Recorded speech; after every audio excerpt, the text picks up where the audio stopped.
بسم اللہ والحمد للہ والصلاة والسلام علی رسول اللہ۔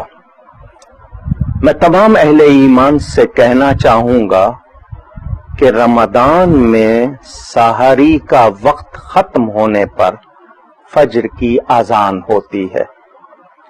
کچھ لوگ یہ کہتے ہیں کہ اذان کے درمیان کھاتے پیتے رہنے سے روزہ نہیں ٹوٹتا، اور وہ اذان ختم ہونے تک چائے پی لیتے ہیں، پانی کا گھونٹ بھر لیتے ہیں، کچھ لوگ شاید سگریٹ کے کش لگا لیتے ہیں۔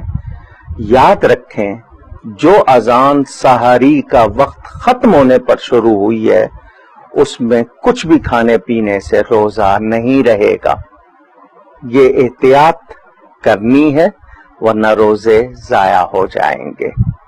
بڑی توجہ دیجیے گا، سحری کا وقت ختم ہونے سے 1-2 منٹ پہلے ہی اپنے آپ کو روک لیں تاکہ آپ کا روزہ ضائع نہ ہو۔ دوسری بات، پورے رمضان کی اکٹھی نیت نہیں ہوگی، ہر روزے کی الگ نیت۔ نیت دل کے ارادے کا نام ہے۔ آپ سحری کے لیے اٹھے ہیں، یہی نیت ہے، مگر بغیر نیت کے روزہ نہیں ہوگا۔ دل کا ارادہ ہونا چاہیے، زبان سے کہہ لیں جس طرح وہ الفاظ کہے گئے وَبِصَوْمِ غَدٍ نَوَيْتُ، حالانکہ یہ الفاظ گرامر کے لحاظ سے درست نہیں۔ آپ اردو میں کہہ لیں کہ میں کل کا روزہ، کیونکہ ابھی پو نہیں پھٹی ہے، صبح صادق نہیں ہوئی ہے، تو میں کل کے روزے کی، اور پو پھٹ چکی ہے تو میں آج کے روزے کی نیت کرتا ہوں۔ ہر روزے کی نیت الگ ہوگی، پورے رمضان کی اکٹھی نیت نہیں ہو سکتی۔ تیسری بات، روزے کی حالت میں ٹوتھ پیسٹ کا استعمال نہ کیجیے گا۔ کیوں؟ اس میں رنگ بھی ہوتا ہے، ذائقہ بھی ہوتا ہے۔ تھوک میں مل کر، لعاب میں مل کر اگر وہ حلق سے نیچے چلا گیا روزہ ٹوٹ جائے گا۔ کوشش کیجیے روزے کی حالت میں مسواک کیجیے تاکہ آپ کا روزہ ضائع نہ ہو۔ چوتھی بات، ہم لوگ روزے کی حالت میں اپنے آپ کو ڈرامہ دیکھنے، فلم دیکھنے، کوئی گیم کھیلنے میں لگا لیتے ہیں، ٹائم پاس کرنے میں۔ یہ روزہ عبادت کے لیے ہے، کیونکہ روزے کا حق نہ پہچانے تو پھر وہ صرف بھوکا پیاسا رہنا ہے۔ روزہ بہت بڑی نیکی ہے، اس کی قدر کریں۔ روزے کی حالت میں ایسے کام کوئی نہ کیجیے جو روزے کو ضائع کر دیں یا اس کا ثواب ختم کر دیں۔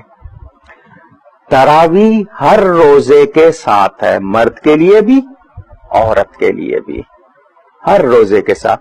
یہ جو 3، 5، 6، 7، 10 روزہ تراویح ہوتی ہیں، یہ اس لیے کہ آپ ایک جگہ قرآن کی سماعت کر لیں، اس کے بعد اپنی سہولت سے جب چاہیں نماز پڑھ لیں۔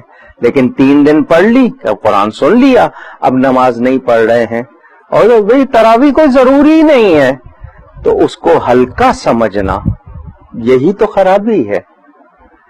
ٹی شرٹ پہنی ہوئی ہے، اس پہ تصویر بنی ہوئی ہے جانور کی یا جاندار کی، ایسا نہ کیجیے۔ ننگے سر نماز پڑھنے کی عادت نہ ڈالیے۔ کبھی مجبوری ہوئی، ٹوپی نہیں ہے، پڑھ لی، لیکن آپ کہتے ہیں جی بغیر ٹوپی کے بھی ہو جاتی ہے، تو پھر رسول اللہ صلی اللہ علیہ وسلم نے بغیر ٹوپی کے کیوں نہیں پڑھی؟ صحابہ نے کیوں نہیں پڑھی؟ اولیاء نے کیوں نہیں پڑھی؟ کیا انہیں مسئلہ معلوم نہیں تھا؟ تو کبھی نہیں ہے اور بات ہے، عادت نہ ڈالیے، بلکہ امامہ باندھ کر پڑھنے میں تو ثواب بھی زیادہ ملتا ہے۔ تو یہ مسجدوں میں جو پلاسٹک کی یا دوسری ٹوپیاں، یہ اسی لیے رکھی گئی کہ آپ کو احساس ہو، حالانکہ پلاسٹک لباس نہیں ہے، وہ مکروہ ہوتا ہے، مگر آپ کو احساس دلانے کے لیے۔ تو کوشش کریں مسجد میں جائیں ایسا لباس پہن کر جس کو پہن کر آپ یہ احساس کریں کہ میں اللہ کی بارگاہ میں پیش ہو رہا ہوں۔ مسجدوں کے تقدس کا خیال رکھیں، مسجدوں کو آباد کریں۔ یہ کچھ ضروری باتیں آپ کے لیے بتائیں تاکہ آپ کو یاد رہیں اور آپ اپنا روزہ ضائع نہ کریں۔